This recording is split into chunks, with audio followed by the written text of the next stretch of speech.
నమస్తే ఫ్రెండ్స్, నేను మీ money. Welcome back to మీతో మీ నేస్త. ఈరోజు మన ఈ వీడియోలో ఎంతో టేస్టీగా కమ్మనైన మటన్ కర్రీ అండి. సింపుల్గా ఈజీగా ఉల్లి ముద్దతో నేను మటన్ కర్రీని అయితే చేసుకుంటున్నాను. అది ఎలా చేయాలో ఏటో ఈ సింపుల్ ప్రాసెస్ అనేది ఇప్పుడు చూసేద్దాం రండి. ముందుగా నేను 300 గ్రాముల మటన్ తీసుకున్నాను. 4 మీడియం సైజు ఉల్లిపాయలు, అలాగే 2 పచ్చిమిర్చి, ఉల్లిపాయలు సగం పేస్ట్ చేసుకోవడానికి, సగం మన పోపుకండి. చిన్న అల్లం ముక్క, ఒక 5 వెల్లుల్లి రెబ్బలు. మనం సగం ఉల్లిపాయలని మిక్సీ చేసుకోవాలండి. వెల్లుల్లి అల్లం కూడా మిక్సీలో వేసుకొని మనం మిక్సీ పట్టుకోవాలి. ఇందులోకి నేను పోపులు కొన్ని వేసుకుంటున్నాను. 1 టీ స్పూన్ ఆవాలు, 1 టీ స్పూన్ జీలకర్ర, 1 టేబుల్ స్పూన్ ధనియాలు. ధనియాలు ఎక్కువగా వేయడం వల్ల టేస్ట్ అయితే చాలా బాగుంటుంది. ఇప్పుడు మనం మిక్సీ చేసుకోవాలి. మనం ఇంతలో పోపుకైతే రెడీ చేసుకుందామండి. నేను కుక్కర్ పెట్టుకుంటున్నాను. కుక్కర్లో మనం వండుకుంటే మటన్ కర్రీ అనేది చాలా బాగుంటుంది, సాఫ్ట్గా కూడా ఉంటుంది. నేను ఒక 3 టేబుల్ స్పూన్ల ఆయిల్ వేసుకుంటున్నానండి. మటన్ కర్రీ కదా, ఎక్కువగానే ఆయిల్ పడుతుంది. నేను కట్ చేసి పెట్టుకున్న ఉల్లిపాయలు, కరివేపాకు, పచ్చిమిర్చి ఇందులో యాడ్ చేసుకున్నాను. మనం బాగా కలుపుకోవాలండి. ఈ విధంగా ఏగితే సరిపోతుంది, ఇంకా ఎక్కువగా ఏగవలసిన అవసరం లేదు. ఇందులోకి 1 టేబుల్ స్పూన్ పసుపు, కారం కూడా నేను ఇప్పుడే యాడ్ చేసుకుంటున్నాను. ఇలా వేసుకుంటే టేస్ట్ అనేది చాలా బాగుంటుంది. 1 టేబుల్ స్పూన్ కారం. బాగా కలుపుకొని మనం మటన్ని ఇందులో యాడ్ చేసుకోవాలండి.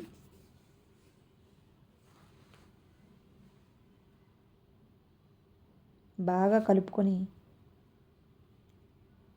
సాల్ట్ కూడా ఇప్పుడే యాడ్ చేసుకోవాలి. మనం టేస్ట్కి తగ్గట్టు సాల్ట్ నేను యాడ్ చేసుకొని మూత పెట్టయితే ఒక 5 మినిట్స్ మనం ఉంచేయాలి. 5 మినిట్స్ తర్వాత ఒక్కసారి మనం చెక్ చేద్దామండి. చూడండి, కొంచెం వాటర్ అయితే ఉంది. ఇంకొక 2 మినిట్స్ మూత పెట్టి ఉంచాలి. 2 మినిట్స్ తర్వాత ఇదిగోండి, వాటర్ ఏమీ లేదు. ఇప్పుడు ఇందులోకి నేను మిక్సీ పట్టుకున్న మసాలా పేస్ట్ని మనం ఇందులోకి యాడ్ చేసుకోవాలి. బాగా కలుపుకోవాలండి. మూత పెట్టి ఒక 2 మినిట్స్ మనం ఉంచాలండి. ఇప్పుడు మసాలా బాగా ఏగిపోవాలి. 2 మినిట్స్ తర్వాత ఒకసారి చెక్ చేద్దాం. కొంచెం ఏగడానికైతే టైం పడుతుంది. ఇంకొక నిమిషం పాటు మూత పెట్టి ఉంచుదాం. 1 నిమిషం తర్వాత చూడండి, ఆయిలీగా అయితే వచ్చేసింది. ఇప్పుడు ఇందులోకి నేను చిటికెడు గరం మసాలా పౌడర్ అయితే వేసుకుంటున్నాను. ఇంతేనండి, నేను ఇంకే మసాలా కూడా యాడ్ చేయడం లేదు. ఆల్రెడీ నేను మసాలా కారమే యాడ్ చేశాను. ఇప్పుడు మూత పెట్టి 1 నిమిషం పాటు మనం ఉంచుకోవాలి. 1 నిమిషం తర్వాత చూడండి, చక్కగా రెడీ అయిపోయింది. మనం ఈ కర్రీకి తగ్గట్టు ఇప్పుడు వాటర్ యాడ్ చేసుకోవాలండి. బాగా కలుపుకొని మనం మూత పెట్టి విజిల్ అయితే పెట్టుకోవాలి. 7 to 8 విజిల్స్ అయితే చక్కగా సరిపోతాయండి. పర్ఫెక్ట్గా కూడా మటన్ అనేది ఉడికిపోతుంది. నేను 7 విజిల్స్ అయితే పెట్టుకున్నాను. చల్లారిన తర్వాత ఒక్కసారి చెక్ చేద్దాం.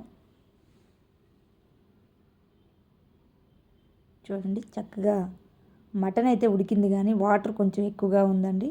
మనం స్టవ్ వెలిగించి దగ్గర పడనివ్వాలి.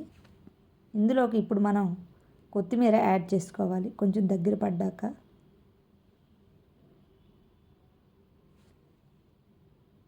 మటన్ కర్రీ అయితే రెడీ అయిపోయిందండి. ఈ విధంగా ఒక్కసారి ట్రై చేయండి.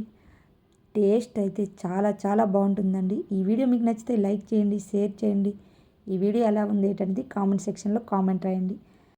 ఆల్రెడీ పెట్టిన వీడియో అని అనుకోవద్దండి. పెట్టిన వీడియో పొరపాటున కొన్ని వీడియోస్ అయితే డిలీట్ అయ్యాయి. నేను మళ్ళీ ఎడిటింగ్ చేసి పెడుతున్నాను, తప్పుగా అనుకోవద్దు. తప్పకుండా మన ఛానల్ని సపోర్ట్ చేయండి.